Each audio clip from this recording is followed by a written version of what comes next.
যুক্তরাষ্ট্রের ওয়াশিংটন ডিসির মাঝ আকাশে সংঘর্ষের পর নদীতে বিধ্বস্ত হয় যাত্রীবাহী বিমান ও সামরিক হেলিকপ্টার। স্থানীয় সময় বুধবার রাতে দুর্ঘটনা হওয়ায় বৈরী আবহাওয়ার কারণে অভিযান চালাতে বেশ বেগ পেতে হয় উদ্ধারকর্মীদের। এ পর্যন্ত কাউকেই জীবিত উদ্ধার করা সম্ভব হয়নি। এরই পরিপ্রেক্ষিতে কেউই বেঁচে নেই বলে জানিয়েছে কর্তৃপক্ষ।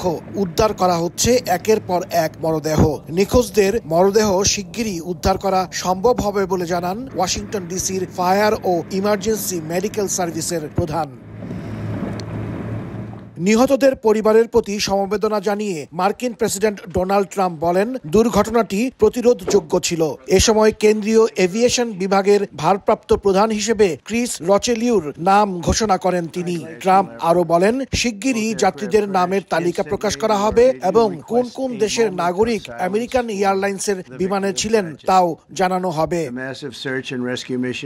প্রতিরক্ষা মন্ত্রী পিট হেগসেথ ভিডিও বার্তায় বলেন, বিমানের সঙ্গে সংঘর্ষ হওয়া সেনা হেলিকপ্টার ক্রু অভিজ্ঞ ছিলেন এবং এই ফ্লাইটটি ছিল একটি বার্ষিক দক্ষতা প্রশিক্ষণ ফ্লাইট, যেখানে তারা নাইট ভিশন চশমা ব্যবহার করেছিলেন। আমেরিকান এয়ারলাইন্সের সিইও বলেন, সেনা বিমানটি পিএসএ বিমানের পথে কেন চলে এসেছিল তা জানা যায়নি।